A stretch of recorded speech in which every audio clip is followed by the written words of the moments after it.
Okay, time for the second part of Chapter 3 on socialization. For this second part, we will be primarily focusing on some of the big names and theorists that your book discussed. But before we get into that, let's introduce the concept of the self. The self is your distinct identity that sets one apart from others. This is the part of an individual's personality that's composed of their self-image, how they think about themselves, and their self-awareness, right? To what extent do you really know who you are? And that is the question that I would like for you to consider here. How do we know who we are? Well, how you would answer that question is somewhat dependent on whether or not you are a psychologist or a sociologist, because the concept of the self is something that both of these disciplines consider. This area of study is usually referred to as social psychology, and both psychologists and sociologists approach that question and approach that concept in a slightly different way. So, for instance, psychologists see the self as being a private possession, that it's rooted in and reflective of an individual's personality, and it's largely comprised of enduring traits, beliefs, values, motives, and dispositions. So, if you've studied psychology, you maybe are aware of what they call the big five personality traits, and the argument that they believe that you are largely born with these traits. So if you think about something like introversion, extroversion, psychologists would say that this is pretty much a trait that you are born with, and it will more or less endure over your lifetime. The other, just if you're interested, those other big five traits include things like agreeableness, openness, conscientiousness, and neuroticism. And so they see those traits pretty much being a fairly enduring aspect of who you are. Sociologists see the self in a different light. They see the self as being fundamentally social in nature, which means that instead of you being born with enduring traits, instead your self is acquired and maintained through your experiences and social relationships. And in this way, your self is fluid because it can change over time and across situations and contexts dependent on who you're interacting with at that time and your relationship with them. So this idea of a fluid self that can vary throughout your lifetime really drives home the role that sociologists see social experience as playing in the development of a self. We learn to see ourselves through the lens of social structure. We consider things like, how do we fit in with larger society? How do we make sense of who we are and what is expected of us by what we know and understand of our social context? So part of how we know who we are and what is expected of us is based on our knowledge of society itself. And that knowledge, of course, comes through socialization, the process by which we learned about our society. So we're going to turn now to several theorists, or three theorists in particular, Cooley, Mead, and Freud, to talk about how they theorized about the concept of self. And then we will end this presentation with kind of a discussion about emotions and feelings, although there is no specific theorist associated with that material. Any of the other theorists covered in this section, please remember you do not have to be responsible for that information. So let's begin with Charles Cooley. And he developed this idea by watching his own children at play. He was very interested at how they presented themselves to others and how they incorporated others' feedback into their presentations and into their ideas about themselves. So it's the idea that children learn to judge themselves based on how they imagine others will react to them. And he uses the concept of a mirror here, that other people serve as a mirror for the development of self. And we continue this into adulthood. And so he calls his concept the looking glass self. And the definition of that is this is a self concept based on what you believe others think of you. And I really want to point out that it's what you believe others think of you. It's not necessarily true or objective. And so it says here, we selectively interpret others' views, and we can occasionally misinterpret other people's evaluations. So sometimes we might think that people think better or worse of us than what they really do. So how this looking glass self operates is kind of a three-part process, three-step process. So number one, you imagine how you appear to others. So for instance, I might say, I think that I am a hardworking person. People think that I am hardworking and responsible. Step two, we then interpret other people's reactions to us. So I might pay close attention to, how my boss treats me, like what responsibilities that he gives me or she gives me. I might pay close attention to when I'm in groups in my classes. What role do I play in those groups? How do my fellow students respond to my suggestions when we're doing group work? Then I use that information after I've interpreted other people's reactions to then form a self-concept. So if I'm like, yes, clearly the other people share this idea that I'm a responsible hard worker because my boss is always giving me additional responsibilities at work.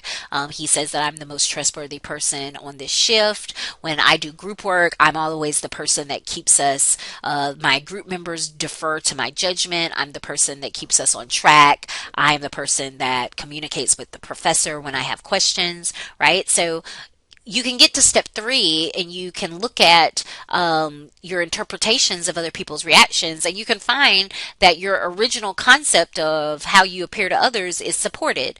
Sometimes you get to step three and your original concept of how you think you appear to others isn't supported, in which case you might then be forced to either give up that original self-concept or at the very least tweak it.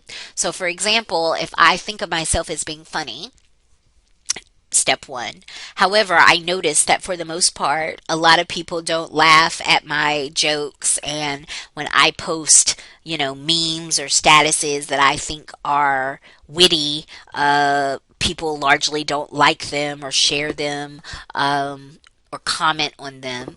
Then when I get to step three, I would have to either maybe decide maybe I'm not funny after all, or because people are usually very loath to give up their self-concepts, I might just would have to tweak it. Like, I'm funny, but I have the type of humor that only a few people can appreciate, right? And part of what kind of complicates this process is that in some cases, or in most cases, some people's opinions matter more to us than others. So, a stranger's opinion about my funny memes may mean a lot less to me than like how my group of friends feels about it. So this relates to the question of who is your most important mirror. Some people are more important to us than others, and therefore their appraisals matter more than us. The people who are most important to us are called significant others. And depending on your age, who your significant others are can change over time. When you're a child, oftentimes it's largely your family, parents, grandparents, siblings. As you start to get older and go to school, your peers might become more important. Certainly by the time you're a teenager, your peers can take on greater importance than your family in some cases. And as an adult, you have additional significant others that might include spouses, friends, as well as employers. Now, the second theorist, George Herbert Mead, he was specifically interested in taking a life course approach to the development of the self. Once again, similar to Cooley, he believed that the self only develops with social experience, and that a key part of developing a self requires understanding, intention, and imagining a situation from another person's point of view. And he called that taking the role of the other. And what he was interested in is how over time you move from not being able to understand a situation from anyone's point of view besides your own, to imagining how a situation might appear to other people who are very important to you, like your parents or friends, your significant others, until finally, as you are becoming older, and certainly once you're an adult, you're supposed to be able to consider what is called the generalized other, which is kind of like society's perspective, what society as a whole expects of you, wants of you, thinks of certain situations. And so as we learn to take the role of the other, particularly the generalized other, we become fully socialized human beings as well as more self-aware. And so he gave his stages names, and this is the theory of self-development. The first stage, which is called the preparatory stage, or what your book calls the imitation stage, happens between the ages of 0 and 3. At this stage, for the most part, children are very self-centered. They're responding to their immediate environment. They lack the capacity to take the role of the other or to really even necessarily care about others. And I have a picture here of this book, Toddlers Are Assholes, It's Not Your Fault. And instead of the word asshole, maybe what you would like to consider here is toddlers are self-centered and they lack the ability to take the role of the other and therefore to think about how things like tantrums, impact anyone else besides themselves. Now, at some point, they are supposed to be able to learn how to take on the role of the others, especially their significant others. And that happens in the play stage. So from ages 3 to 6, they begin to take on the perspectives of their significant others, which at this stage is primarily going to be their parents and maybe older siblings. But this is where you are asking them to imagine how something impacts mommy, or what do you think daddy thinks of that when you did that, or oh, you hurt your brother's feelings when you took his toy, right? So we actively encourage children during this age to learn to be empathetic to the perspectives, the needs, the wants of other people in their lives. Now, around 6 or 7, which is key because this is around first grade, it's expected that children enter into the game stage. And this is where they learn to take on the role of multiple others at the same time. And they become aware of societal positions and perspectives. So if you're in 3rd grade and there's a bullying situation.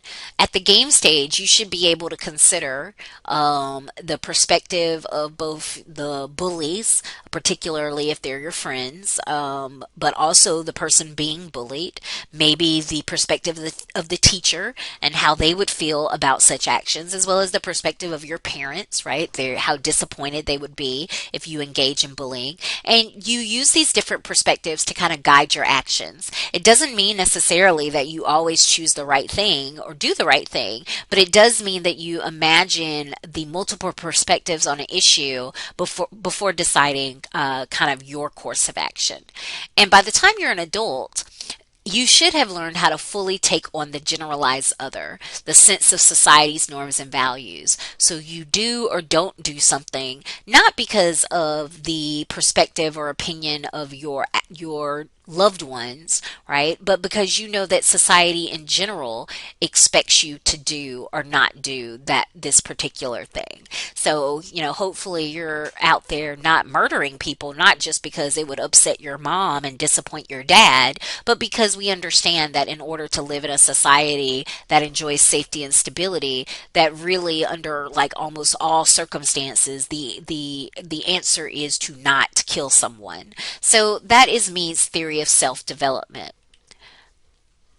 And this is just a slide just kind of reminding us that the first kind of other that children usually learn to care about and take the perspective of are the people that they see day to day who play a huge role in their lives, and that's their family and caretakers. At the same time you're learning to take on the role of others, you also become more self-aware. And George Herbert Mead described this self as being kind of a twofold component. There's your I and your me. So your I is your impulse to act. This is your creative, innovative, unthinking, unpredictable, unrestrained side. This is the you that you are when you are being your most you self, right? When you have nothing holding you back. You're doing what you want to do, saying what you want to say, being who you want to be. Your me is the part of you which you see yourself through how others see you. So this is the part of you that cares about societal conventions, conformity, what society wants you to do, right? So this is the part of you that is trying to live up to societal norms. It's worth noting that Mead theorized that the me usually controls the I. Most of us, as we go about our lives, are somewhat committed to doing the thing that is expected of us. That we are committed to being the person that the other people in our life, that general society expects us to be. The kind of overriding question is, what will people think? And we ask that of ourselves even when people aren't necessarily around. We still usually prioritize our me over our I. Over our I. Our final theorist that you have to know by name also had a kind of model of the self or the personality, and that's Sigmund Freud, who's a psychologist, and specifically he's associated with psychoanalysis. And although he has some pretty crazy ideas, a lot of which have been disproven, we're not going to get into the bulk of those ideas in this course. We are going to talk about his model of the personality, and it's unlike Mead, who had a twofold model. Freud has a threefold model: the id, the ego, and the superego. If you haven't taken a moment to watch that silly little cartoon video, Freud on the beach, take a moment to watch that video before coming back to this slide, because the video does a very good job of explaining it. If you have watched that video, this should just be a reminder that the id is the part of your personality, the part of yourself that relates to your basic biological drives and needs. For the most part, Freud thought that those drives and needs could really be summed up as two. First of all, kind of your sexual energy, and then aggression. So like, who do you want to have sex with and who do you want to fight? He was like, that is kind of our unrestrained id, the basic biological drives that can drive a lot of our actions and interactions. Then, on the other hand, we have the superego. This is like the voice in your head, your conscience, the voice of the generalized other. But this is our internalized values and norms of society. It's what we know society expects of us. For those of you who are old enough to remember the cartoon Pinocchio, or maybe you've just seen it at some point in your life, this is like Jiminy Cricket, right? And his song he sang about letting your conscience be your guide. In most cases, our superego is supposed to be our guide. It tells us what society wants from us. Now, you want to think about the ego as being the referee between the id and the superego. In the cartoon, they represent the ego as the heart, which I don't know if I necessarily agree with that. But what it is it is the kind of core of your personality, is who you really are. And it is meant to try to find a happy balance between your id and your superego. Because obviously, if you let your id run unchecked, well, you probably would get arrested for all types of criminal behavior. But if you also let your superego just override your id completely at all times, according to Freud, this is how you wind up experiencing frustration and repressed urges that can then take on a life of their own and lead to other problems. So your ego is kind of your unique self that is trying to find a way in which to balance what your id is telling you to do versus what your superego is wanting you to do. And so that's it for the theorist. But then this part of your chapter also had a discussion of emotions. So I do have a couple of slides related to that, although there isn't a particular name that you need to remember for that one. So emotions are comprised of 4 components. So there is kind of the source of whatever is going to elicit the emotion. So there's the appraisal or evaluation of an object, a person, an event, a situation. So you want to think about that as a target. And then normally there is an accompaniment of bodily sensations and changes, right? Maybe your face gets flushed, maybe your heart rate speeds up, maybe you experience uneven breathing. Then there's expressive gestures, right? So maybe you smile, maybe you frown, maybe you cry. And then there is the attachment of the cultural label to the first three. So if you're at a funeral and your breath is a little ragged and you are frowning and crying, right? Then a person, an outsider looking in is like, oh, that person must be sad, right? They take into account all those components, the ones they can see and the ones they can't necessarily see, but assume you are experiencing, and they attach a cultural label to what is going on. And your book notes that there are some emotions that they call global emotions, meaning even as you move from culture to culture, these emotions seem to exist in all cultures. And so whatever their word for fear may be, or happiness, but it's the idea that all cultures have an emotion kind of akin or similar to that. And so there are 6 global emotions, and they are anger, disgust, fear, happiness, sadness, and surprise. It's worth noting that these aren't the only emotions, as the little emoji chart kind of indicates, but these are the emotions that some evidence suggests that you can more or less find in all cultures, even if how they express them isn't necessarily identical. And so, kind of the final idea related to emotions are feeling rules. So, society gives us feeling rules. Basically, what is the acceptable emotional response to specific scenarios? And this is just an example of some scenarios you can think through. If you were unexpectedly dumped or divorced, if you fail a test, if you lost your job, if you found out you're going to be a mother or father, when you think about how you have felt or would feel if it happened to you, then sociologists are interested in how you know the answer to each scenario, right? Like there might be some variability in people's responses, but a lot of their responses would look very similar. And that's because sociologists suggest that there are feeling rules, a set of emotional expectations that are used to further characterize the definition of association, of a situation. And feeling rules tell us how we can expect to feel and how we ought to feel. Once again, like most things related to culture, there are culturally specific and they can vary across time as well as space. But if you're thinking about describing the feeling rules associated with a funeral, or with a big game if your team wins, or a big game if your team loses, or college graduation ceremony, the idea is that society has given us a kind of rough script about how we should feel in all those situations and scenarios. And it's worth noting that even if you don't feel the way that you should, you are at least aware of the feelings that you should be having, right? So if you have an estranged relationship with, I don't know, your father, and you go to their funeral and you aren't sad, you are still at least aware that feeling rules state that you should be sad even if you aren't really feeling that emotion. There is the awareness that that is the emotion that you are expected by society to feel. And so that's it for part 2.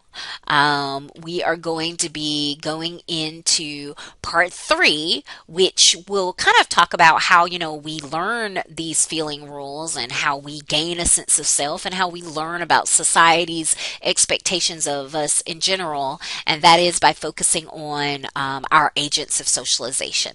So please check out the part 3 video to learn more about that.